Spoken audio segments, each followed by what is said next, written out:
This is how to make my creme brulee flavoured with California prunes and candied ginger. Place the prunes into the bottom of a metal dish and then slice up your preserved ginger. Drizzle a little bit of the syrup as well and add the juice of a lime. That'll give a really lovely flavour. Now, separate your eggs. You want the yolks into one bowl. Save the whites for another recipe.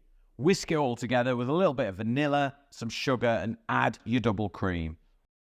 Whisk it all together and pour it into the tin over the California prunes and the ginger.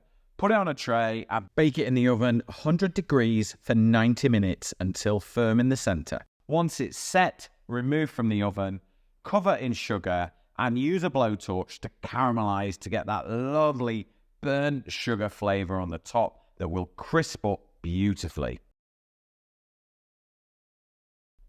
And that's how you make my creme brulee with California prunes and preserved ginger.